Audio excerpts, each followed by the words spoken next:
मैं उनको बोल तो जाया कि मौसम बहुत तेज खराब हो गया, लाइफ जैकेट पहन लें। बट वो कह रहा है कि मैंने लाइफ जैकेट वो पहनने के लिए बोला था यार, ऐसा कुछ उसने नहीं किया था। दोस्तों, दुनिया में मां की ममता से बढ़कर कोई ताकत नहीं, लेकिन जबलपुर के एक दर्दनाक नाव हादसे की जो तस्वीर सामने आई है, उसने आज पूरे देश को रुला दिया है। रेस्क्यू के दौरान पानी के गहरे अंधेरे में एक मां अपनी आखिरी सांस तक अपने 4 साल के मासूम बेटे को सीने से कसकर लगाए हुए मिली। दोनों एक ही लाइफ जैकेट में लिपटे हुए थे।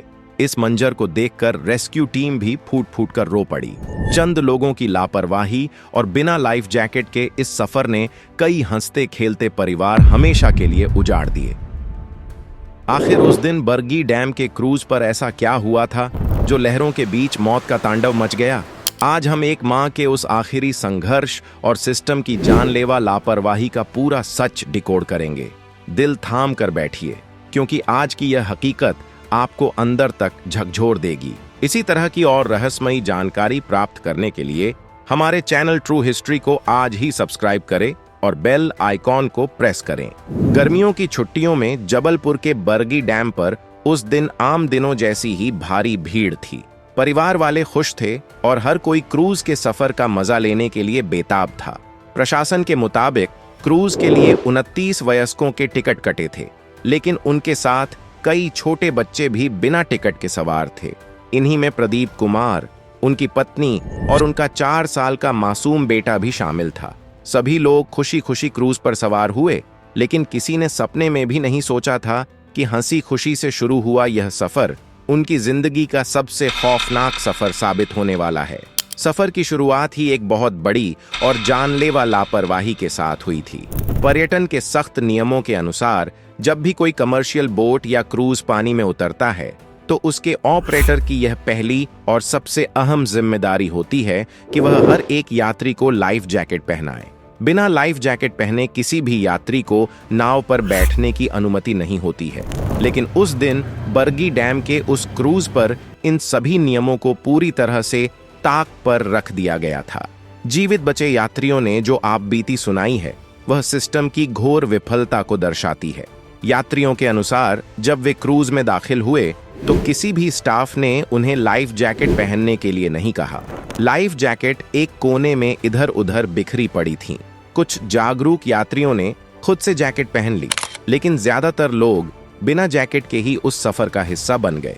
ऑपरेटर्स का यह अति आत्मविश्वास और चंद पैसों के लिए समय बचाने का लालच जल्द ही एक बहुत बड़ी त्रासदी का कारण बनने वाला था।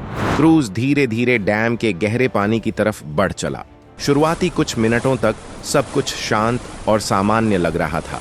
जैसे जैसे क्रूज बरगी डैम के गहरे और खुले हिस्से में पहुंचा, मौसम और पानी के मिजाज में अचानक बदलाव आने लगा। पानी की लहरें जो कुछ देर पहले तक शांत थीं, अब वो तेज और ऊंची होने लगी थीं। क्रूज हिचकोले खाने लगा था। यात्रियों के बीच अब एक अजीब सी बेचैनी और डर का माहौल पनपने लगा था। जो बच्चे कुछ देर पहले तक पानी देखकर तालियां बजा रहे थे, वो अब डर के मारे अपने माता पिता से चिपक गए थे। उस क्रूज में अपने 4 साल के बेटे और पत्नी के साथ सफर कर रहे प्रदीप कुमार ने उस वक्त स्थिति की गंभीरता को भांप लिया था। प्रदीप ने तुरंत क्रूज के चालक और वहां मौजूद स्टाफ से गुहार लगाई। उन्होंने साफ शब्दों में कहा, लहरें बहुत तेज हो रही हैं, हालात बिगड़ रहे हैं, कृपया क्रूज को तुरंत किनारे की तरफ ले चलिए। लेकिन चालक दल ने यात्रियों की इस जायज चिंता को पूरी तरह से अनसुना कर दिया। शायद उन्हें लगा कि ये रोज का काम है और वे स्थिति को संभाल लेंगे, लेकिन प्रकृति के आगे किसी की नहीं चलती। लहरों का दबाव इतना बढ़ गया कि क्रूज का संतुलन पूरी तरह से बिगड़ गया। पलक झपकते ही एक जोरदार झटके के साथ वो विशाल क्रूज डैम के गहरे पानी में पलट गया। क्रूज के पलटते ही वहां हाहाकार मच गया। जो लोग क्रूज के ऊपरी हिस्से में थे, वे सीधे गहरे पानी में जा गिरे। लेकिन सबसे भयानक स्थिति उन लोगों की थी जो क्रूज के केबिन यानी अंदरूनी हिस्से में बैठे थे। क्रूज के उलटने से केबिन पानी के भारी दबाव के कारण नीचे की तरफ चला गया। अब उस पल की कल्पना कीजिए, चारों तरफ सिर्फ गहरा, काला और ठंडा पानी था। सांसें घुट रही थीं, रोशनी का कोई नामो निशान नहीं था और बाहर निकलने का हर रास्ता पानी के उस भारी दबाव से बंद हो चुका था। उसी केबिन में वो माँ और उसका 4 साल का मासूम बेटा भी फंस गए थे। जब मौत साक्षात सामने खड़ी थी, तब उस माँ ने हार नहीं मानी। वहां सिर्फ एक ही लाइफ जैकेट मौजूद थी। उस माँ ने उस एक लाइफ जैकेट में खुद को और अपने लाल को लपेट लिया। उसने अपने बच्चे को अपने सीने से इतनी जोर से जकड़ लिया कि पानी की वो खौफनाक और बेरहम लहरें भी उन दोनों को एक दूसरे से अलग नहीं कर पाईं। उस माँ ने अपनी आखिरी सांस, अपनी आखिरी धड़कन तक अपने बच्चे को बचाने का प्रयास किया। केबिन में बाहर निकलने का रास्ता न होने के कारण दोनों की जान चली गई। जब गोताखोरों ने उन्हें निकाला तो दोनों एक ही जैकेट में लिपटे थे और बच्चा मां के सीने से चिपका था। यह दर्दनाक मंजर देखकर रेस्क्यू टीम भी रो पड़ी। अपना परिवार खोने वाले प्रदीप का रो रो कर बुरा हाल है। उनका बस यही कहना है, अगर मेरी बात सुनकर क्रूज किनारे लगा लिया जाता तो आज मेरी पत्नी और बेटा जिंदा होते। वहीं रेस्क्यू के दौरान एक चमत्कार भी हुआ। हादसे के पूरे 3 घंटे बाद 72 साल के रियाज हुसैन को क्रूज की चादर काटकर जिंदा बाहर निकाला गया। वे अंदर एक एयर पॉकेट में फंसे थे और मदद के लिए लगातार दीवार पीट रहे थे। प्रशासन के मुताबिक 28 लोगों को सुरक्षित बचा लिया गया है, लेकिन 9 बेगुनाहों की जान चली गई। दर्दनाक बात तो यह है कि कुछ लोगों ने लाइफ जैकेट पहनी भी थी, लेकिन केबिन में फंसे रहने और पानी के भारी दबाव के कारण वो बाहर नहीं आ सके।